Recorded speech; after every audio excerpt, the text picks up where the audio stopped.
మీ personal interviews మరియు వ్యాపార ప్రకటనల కొరకు ఈ నెంబర్ని సంప్రదించండి. నమస్తే, వెల్కమ్ టు మనం టీవీ. ప్రస్తుతం మనతో పాటు ఉన్నారు senior orthopaedic doctor Vijay Bhaskar గారు. సార్తో మాట్లాడదాం. హలో సార్, నమస్తే. సార్, ఈ రోజులలో చూస్తే మనం తీసుకున్న ఫుడ్ వల్ల కావచ్చు, లేదా జెనెటికల్ వల్ల కావచ్చు, సో ప్రాబ్లమ్స్ అయితే నీ పెయిన్స్ ప్రతి ఒక్కరిలో చూస్తున్నాం. అయితే ఎందుకు వస్తున్నాయి, అసలు మనకి సింటమ్స్, వాటిని ఎలా గుర్తించాలి, ఇది మోకాళ్ళ నొప్పులే అని, అలాగే ఎలా తగ్గించుకోవడం? అబ్సల్యూట్లీ రైట్ అండి. మోకాలు అన్నది హింజ్ జాయింట్. అంటే హింజ్ జాయింట్ అంటే చూడండి మూమెంట్ ఎలా అయితే డోర్ క్లోజ్ అవుతుందో ఓపెన్ అవుతుందో that is called an hinge.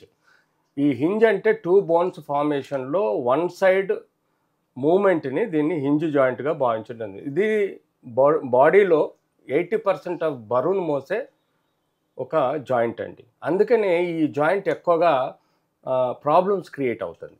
So ఇందులో మనము ఈ జాయింట్లో కాలు ఎముకను టిబియా అంటాము, తొడ ఎముకను ఫీమర్ అని అంటాం. ఈ రెండిటి మధ్యలో పటేలా బోన్ అని ఒక చిప్ప ఎముక ఉంటుంది. దాని మధ్యలో చాలా ఇంపార్టెంట్ ఆర్గన్స్ మనం చూడండి, ఈ డిస్క్ అని లాగా కనబడుతుంది. డిస్క్ని మేము మెనిస్కస్ అంటాము.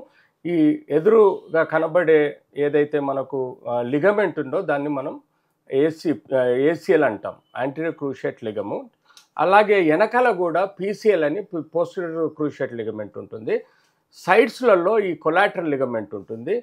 అంతేకాకుండా ఈ ఈ ఎముకకు ఒక మెథడ్ పొర ఉంటుంది 1 to 2 mm. దాన్ని మనం కార్టిలేజ్ అని అంటాం. దీనికి తోడు ఈ క్వాడ్రిసెప్స్ టెండన్ అని అంటాము. ఇది స్ట్రాంగ్ బాడీలో, అంటే ఒక లారీని లాగే అంత పవరు ఈ మజిల్లో ఉంటుంది.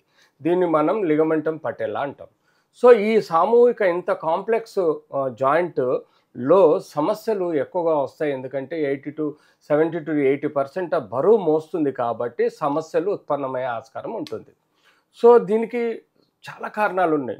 మోకాలు నొప్పి రావడానికి కారణాలు మనం చెప్పుకుంటూ పోతే, చిన్నప్పుడు పిల్లలలో సెప్టిక్ ఆర్థరైటిస్, కింద పడ్డప్పుడు బ్లడ్ క్లాట్ రావడము, లేకపోతే రుమటాయిడ్ ఆర్థరైటిస్ రావచ్చు, లేకపోతే ఎనీ ఆర్థరైటిస్, క్లినికల్ ఆర్థరైటిస్ రావచ్చు. దాని ద్వారా కూడా చిన్నపిల్లల్లో వస్తుంది.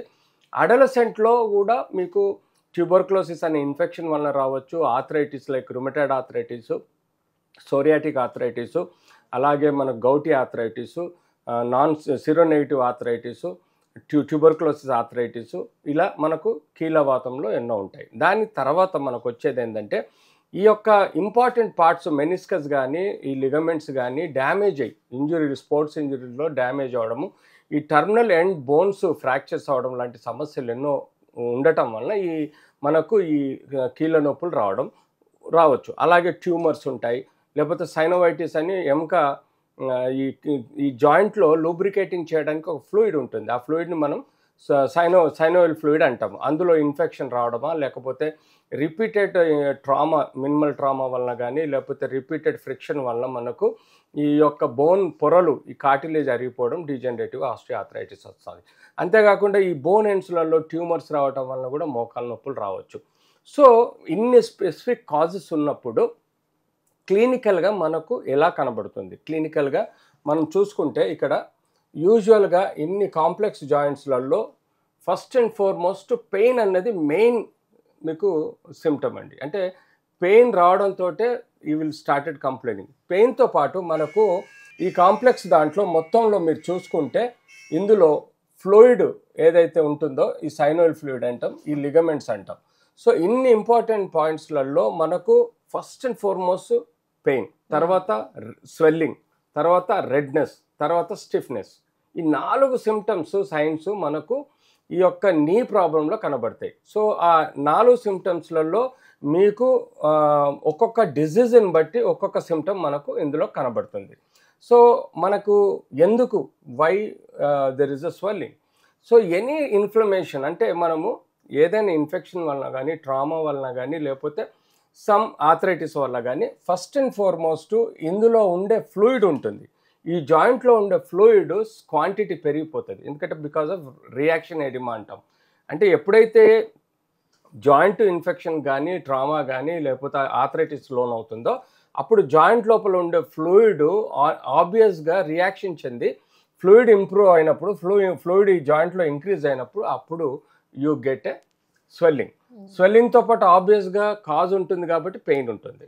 అంతేకాకుండా ఎప్పుడైతే స్వెల్లింగ్, పెయిన్ రెడ్నెస్ వస్తుందో ఈ జాయింట్లో కదలికలు ఆగిపోతాయి because of pain.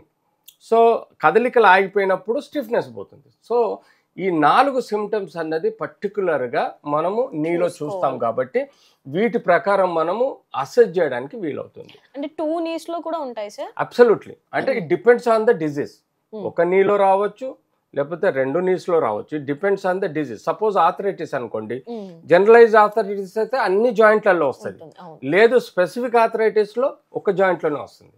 So it all depends on the joint effect. Suppose septic arthritis ఉంది, దెబ్బతగిలిన కాళ్ళలోనే కేవలం ప్రాబ్లం వస్తుంది తప్ప మిగతా దాంట్లో ఉండదు సెప్సిస్ రావడం అనేది.